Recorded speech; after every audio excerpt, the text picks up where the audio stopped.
डर TV presenting फर्ज। घोरीपुर गांव के लोग हाथ में मशाल लिए किसी को जिंदा जलाने को तैयार थे। मुखिया, इस डायन ने मेरे बच्चे को खाया है, मैं इसे जिंदा नहीं छोड़ूंगा। मेरे घर में काला जादू करने वाली यही डायन है, इसे खत्म करने में ही सबकी भलाई है। सब गांव वाले शकुंतला को कोस रहे थे, उसे गंदी गंदी गालियां दे रहे थे, जिंदा जलाने की बात कर रहे थे। पर वो बेचारी तो खुद पेड़ से बंधी अपनी जान की भीख मांग रही थी, सबसे यही कह रही थी, मैंने किसी को नहीं मारा, मैं तो बस आत्माओं से बात कर सकती हूँ, उन्हें सुन सकती हूँ, मुझे कोई जादू वादू नहीं आता, आप लोग मेरा यकीन कीजिए। मगर किसी को भी शकुंतला की बात पर जरा भी यकीन नहीं हुआ। सब तो आज उसे जिंदा जलाने के मकसद से आए थे कि तभी गांव के मुखिया ने कहा, अरे इतना सहने के बाद भी हम इसकी बकवास क्यों सुन रहे हैं? इसने जो किया वो कम है क्या? मैं तो कहता हूं बहुत हो गई बातें, साथ मिलकर फूंक देते हैं इस डायन को। इतना कहकर मुखिया शकुंतला को जिंदा ही जलाने को बढ़ चुका था, लेकिन इससे पहले कि वो शकुंतला तक पहुंच पाता, मीरा ने हवा में गोली चलाकर सारा मामला शांत कर दिया। खबरदार, अगर कोई एक भी कदम आगे आया तो अगली गोली हवा में नहीं, उसकी छाती में चलेगी। मीरा के हाथ में बंदूक देखकर डर के मारे सभी सहम गए और अगले ही पल मीरा ने शकुंतला को भी आजाद करा लिया था। गांव वालों के साथ साथ शकुंतला भी मीरा को पहली बार ही देख रही थी। गांव वालों को लगा कि मीरा कोई सरकारी अफसर है जो शकुंतला की जान बचाने आई है। मीरा का ये गर्म मिजाज देखकर सभी गांव वाले अपने अपने घर की ओर चल दिए।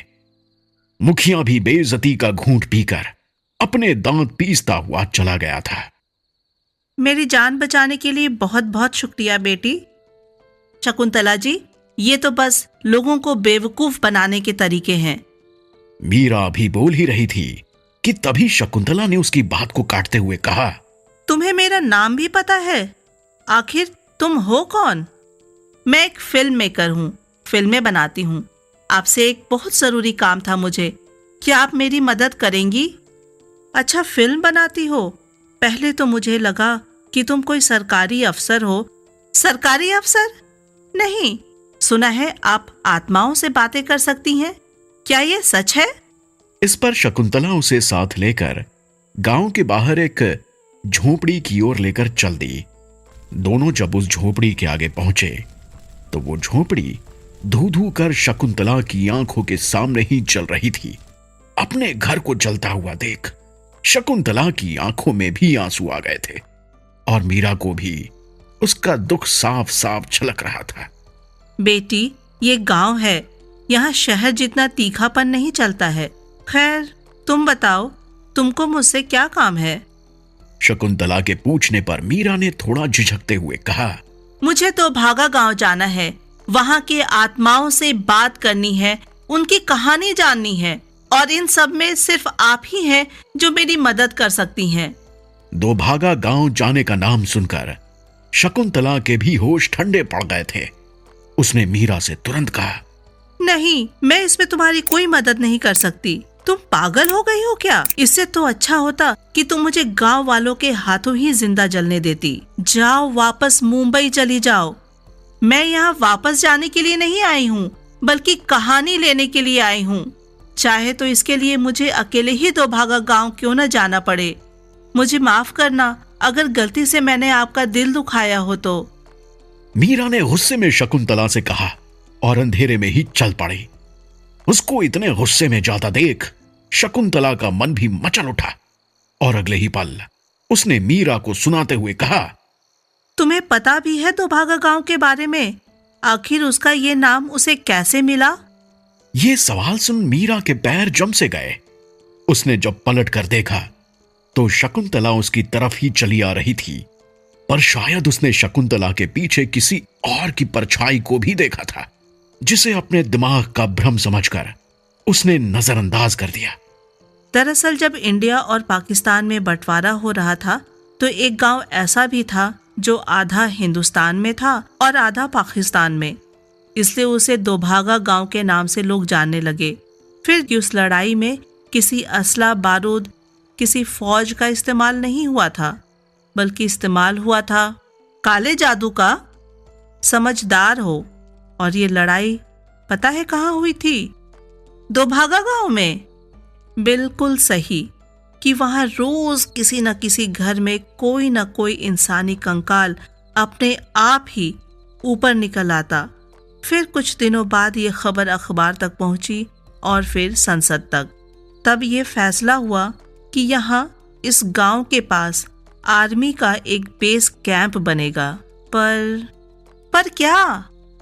पर एक बार फिर आर्मी के जवान गायब होने लगे और आर्मी कैंप से इंसानी कंकाल खुद ब खुद ऊपर निकलने लगे, मानो जैसे चीख चीख कर बोल रहे हों, मुझे ढूंढने मत आना, मैं मर चुका हूं। और अगर कोई गया भी तो फिर कभी लौट कर नहीं आया। दोभागा गांव की असली कहानी सुनकर मीरा के होश उड़ गए थे, पर अब वापस जाने का कोई रास्ता नहीं बचा था, क्योंकि कुछ कदम दूर ही दोभागा गांव उनकी आंखों के सामने खड़ा था। एक बार फिर सोच लो बेटी, ये मजाक नहीं है। इसके बाद जो कुछ भी होगा वो हमारी सोच से बहुत अलग और बहुत बड़ा भी हो सकता है। मगर मीरा ने एक लंबी गहरी सांस ली और सीधा गांव के अंदर को चल दी। उनकी दीवारों पर खूब सारी गोलियों के निशान भी मौजूद थे और इन सब के बीच मीरा को मंत्रों के उच्चारण की आवाज आ रही थी। पर इससे पहले कि वो कुछ समझ पाती, उसके सर पर किसी ने जोर से हमला कर दिया, जिससे वो वहीं बेहोश हो गई। कुछ देर बाद जब उसे होश आया तो एक बार फिर शकुंतला के हाथ पैर बंधे हुए थे और उसे एक कोने में बिठा दिया गया था। अरे उठ भी जाओ रानी, देखो तुम्हारी शकुंतला एक बार फिर से मरने की कगार पर पहुंच चुकी है, और इस बार तू क्या, खुद भगवान भी अगर चाहे तो उसको बचा नहीं सकता। मुखिया, तू हमारा पीछा करता हुआ यहां तक आ गया? रुक कमीने, तुझे मैं अभी बताती हूं। मीरा खुद से कहती हुई अपनी कमर में लगी बंदूक को ढूंढने लगी थी कि तभी मुखिया ने एक गोली हवा में फायर कर दी। इसको ढूंढ रही हो क्या? ये अब मेरी है, जैसे कि तुम अब मेरी हो। मेरे लिए सिर्फ एक खिलौना। मुखिया की बातों से हवस की बू आ रही थी, जिसे भाप मीरा ने खुद को समेटते हुए कहा, खबरदार, अगर एक कदम भी आगे बढ़ाया तो तेरी खाल नोच डालूंगी मैं। यही तीखापन तो इस शकुंतला में भी है, पर इसने भी तेरी तरह मुझे मारने की गलती की थी और एक बच्चे को खुद अपने हाथों से मौत के घाट उतारकर मैंने उसका इल्जाम इस पर डाल दिया। इतना कहकर मुखिया मीरा के ऊपर कूद गया और जगह जगह उसके कपड़ों को फाड़ उसकी इज्जत लूटने लगा। मीरा भी चीख चीख कर मदद की गुहार लगा रही थी कि तभी मुखिया को किसी की लात पड़ी और वो मीरा से दूर जा गिरा, और फिर मीरा को सहारा दे उसे खड़ा कर दिया गया। आप चिंता मत करिए, मैं मेजर वीरेन हूं। मैं यही राउंड लगा रहा था कि तभी मैंने गोली की आवाज सुनी। जब यहां आया तो देखा कि ये कमीना आपके साथ जबरदस्ती कर रहा है। आप घबराइए नहीं, मैं अभी इसके होश ठिकाने लगाता हूं। मीरा का सारा ध्यान मेजर वीरेन की बातों पर था कि तभी उसने वीरेन के पीछे देखा कि मुखिया एक बार फिर हाथ में बड़ा सा पत्थर लिए मेजर को मारने के लिए दौड़ा चला रहा है। मुखिया के हाथ में पत्थर देख मीरा डर गई थी कि अचानक ही उसकी नजर रेत में दबी बंदूक पर गई, जिसे उठा मीरा ने तुरंत ही मुखिया का सीना छलनी कर दिया। मुखिया अपने किए की सजा पा चुका था। तभी उसे ख्याल आया कि शकुंतला तो अभी भी बंधी हुई है, इसलिए वो तुरंत ही उसे छुड़वाने के लिए उसके पास गई। लेकिन जब उसने वापस मुड़कर देखा तो उन दोनों के अलावा वहां कोई भी नहीं था। उसने वो बंदूक संभाल कर रखी हुई थी, जिसे जब उसने आर्मी को दिखाया तो पता चला कि यह बंदूक मेजर वीरेन की ही थी। मीरा को यह समझने में जरा भी वक्त नहीं लगा कि उस रात उसकी इज्जत मेजर वीरेन की आत्मा ने बचाई थी, जो मरने के बाद भी देश और देश के लोगों की रक्षा कर रहे हैं।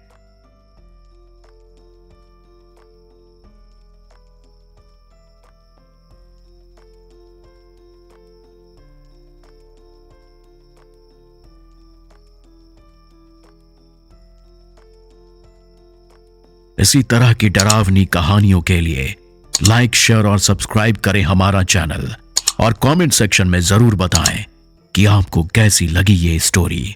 डरते रहें डर टीवी पर।